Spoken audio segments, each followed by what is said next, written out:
The Venture X is getting devalued, and one of the big three tax processors might be going out of business. This and more in today's roundup. Hope everyone had a great new year and excited for another year of points and travel. Big favor before we dive in is to give us a thumbs up to help with the algorithm. If you know someone that wants to upgrade their travel, then share this with them. Starting with the big story, let's talk about Capital One. One of the best cards in the past few years is the Venture X. There are a few draws, and one of the big ones is the intro bonus. Along with that, the card does come with a pretty reasonable annual fee of $395, and it can feel a bit cheaper. Part of this is up to $300 in annual travel credit, so you get this on the first year and every year afterwards. Pretty much covers anything on Capital One travel. On top of this, you also get 10,000 miles every card member anniversary, so after the first year, second year, and so on. This is worth at least $100 in travel, but could be worth more. So if you keep the card long term, it's about $400 in travel for that $395 annual fee. By itself, it's pretty much a break-even card.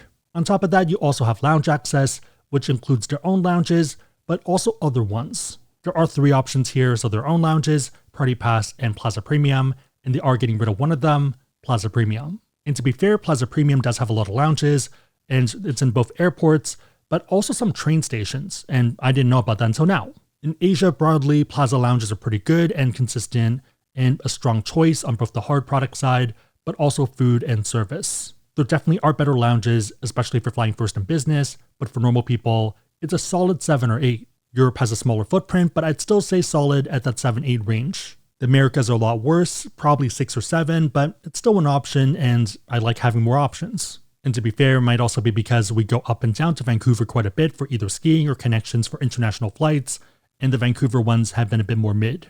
Plaza Premium is being removed as an option on March 1st, 2025.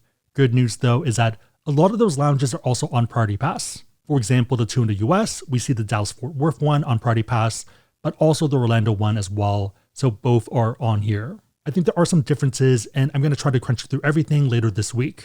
Also probably share it in the upcoming newsletter. AskSebby.com/newsletter if you're interested, and also share a bunch of other travel tips and deals. Okay, so they're removing Plaza Premium.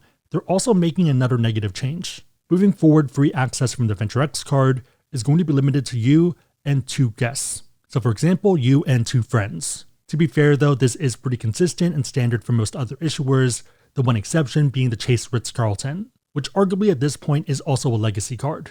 I would not be surprised if there are certain whales or long-tail users who are contributing to this change. For example, someone bringing in 19 or 35 people into the lounge. I haven't seen any data points on this, but I could imagine D2 or D3 college teams for less popular sports also bringing in a ton of people.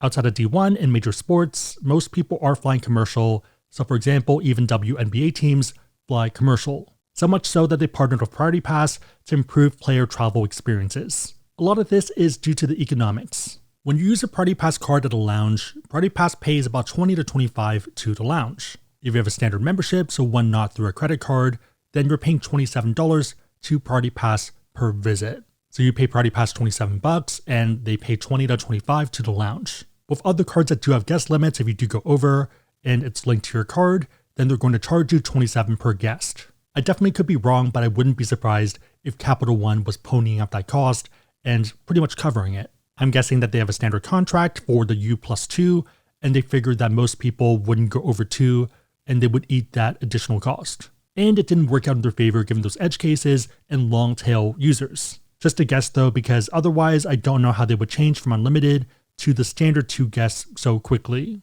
unless the contract also happened to end and renew at the end of the year. Main takeaway, this only really affects people that are bringing in a ton of people. Even then, a lot of people in this space will have a lot of Party Pass cards anyways, so it still kind of works. Also, if you are traveling for other points and miles people, they generally have their own premium cards that will have access anyways. I might be alone here, but it feels pretty fine and it doesn't really affect me. Also, the fact that you can still add 4 authorized users for no additional cost, and they still get their own Party Pass cards, tells me that it is a long tail issue. If they were fully nerfing the card, they'd probably increase the annual fee, add another credit that's harder to use, and also get rid of authorized users or charge for them. Yeah, curious what you think, whether this affects you and whether it's a big deal. If you're debating the card, I'd recommend running through the numbers for your situation and your spending habits. You can also factor in how you value the other benefits, even if Party Pass card is no longer unlimited guests. If you want to play with this yourself, you can Google AskSebby Venture X worth it, and it should pop up. On that note, if you are someone that wants to learn about cards, whether this one or pretty much any other cards out there, and you want to support the channel, we do have links on the website, AskSebby.com, and also down below in the description box. Make sure the links are competitive, that they make sense for you, but otherwise it is a huge way to support the channel, so thank you in advance. If you're looking for another no-brainer, consider Moomoo. Right now, they're offering up to 15 free stocks and 8.1% APY on uninvested cash. You get 5 free stocks for depositing 100 and 10 extra free stocks for depositing 1,000. Current offer ends March 31st, 2025. They also do have a bunch of advanced features, especially for traders and short-term investors. Reminder that Moomoo is a registered brokerage and they're regulated by FINRA. They're also a direct member in good standing with SIPC. Worst case, you're getting free stocks for trying something. Best case, you like it. Reminder that for the promotion, you do need to keep assets in the account for 60 days.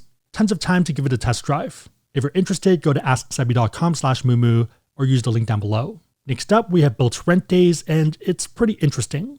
It is going to be a hotel status match, and it's for a program that a lot of us don't have status for. It does depend on the status you have of built, and even on those higher levels, you might need to spend additional points. So everyone's going to get iCore Silver even if you have built blue status. If you do have those higher levels, then you can pay for iCore Gold, which is going to be 5k points or 2k points. If you have built Platinum, then you can match to iCore Platinum for 5k points. Silver status is a no-brainer, and then I think the other ones are solid as well, given that it's not that many points. iCore Silver status normally needs 10 nights or 2,000 status points, so about 800 in spend. Main benefits include welcome drink, party welcome, and late checkout. For gold status, it's normally 30 nights or about 2,800 euro in spend.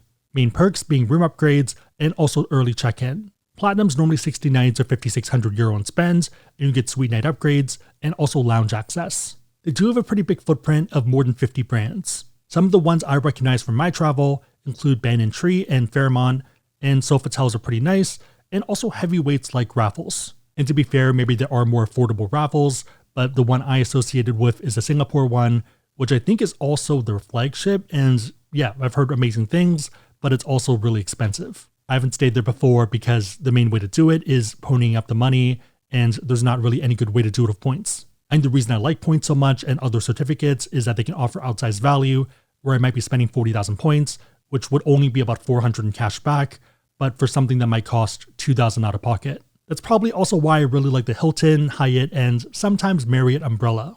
Even if in those brands, there are luxury bespoke options. For example, SLH is now partnered with Hilton, and there's a lot of fancy ones that I've just never heard of myself. So pretty bespoke ones like Rawa Ranch. This place only has 9 rooms, and it's meant to be a dude ranch lodge experience. Doing a fast search, it's about 1,700 per night for June, and it fits up to 3 people. There is standard room availability for 130k points per night with a minimum stay of 3 nights, starting on either Sunday or Wednesday, and these are readily bookable. They're also standard rooms, so you can use free night rewards, and you probably have to call in to do that, but I think it should be possible. That brings us to the last story, which is payUSAtax. On their site right now, there's a pretty ominous message. We're no longer processing federal tax payments on behalf of the IRS.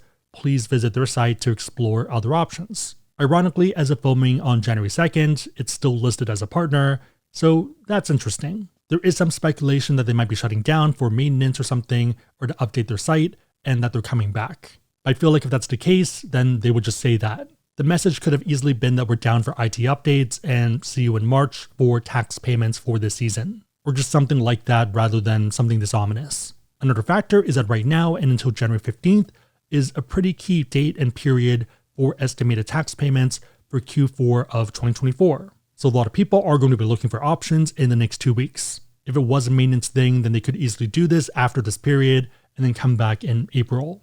Instead, they did December 31st, which feels pretty intentional. What's going to be interesting for me is I did 2 payments a few days ago before the year ended. So one on December 27th and another one on December 29th. So yes, I do talk about this stuff and I do drink my own Kool-Aid. Main reason was to hit the 30k nights for the Spire cards since we were a bit short and it's one of the most valuable tools in our arsenal. The charges did post on the cards already, so it seems like it's fine. At the same time, it has not shown up as a payment on the IRS site, so we'll wait and see what happens. Hopefully, I don't need to do a chargeback or anything else. To be fair though, in my experience, it normally does take about 10 business days for it to properly show up, so I'm not too worried yet. As of right now, for this season, it seems like there's going to be 2 options, and it's going to be Pay 1040 and ACI payments. For the most part, they do exactly the same thing, and I go for the one of lower fees, pay 1040 and prioritize that one.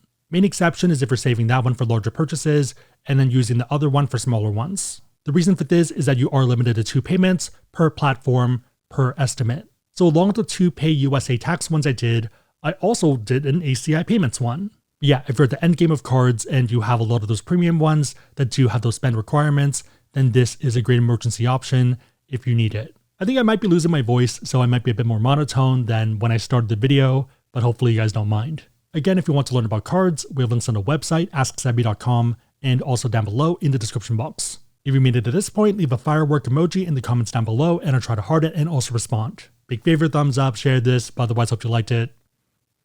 See you next time. Also, let me know if you like the lights and what color you think they should be. I can adjust them, so there's a bit of room there. I did end up buying them with the Dell credit, but it was always something I wanted, so it kind of worked out. Right now it's at 50%. This is 100%. Bit brighter, and maybe that side seems a bit too bright. There also are a ton of settings, so this is more of a Christmas one that I initially had, but I think Mandy didn't really like the green redness of it. But yeah, let me know what color scheme you think would look good, and I'll try it for a future video. I can also RGB it myself fully as well. So blue, that's really bright. Reading, Malibu pink, Cancun, Tokyo. Oh, Tokyo looks pretty good. I think I might actually go with this one. Osaka and Motown. But yeah, lots of options. Yeah, let me know your thoughts and I'll give it a try. See ya.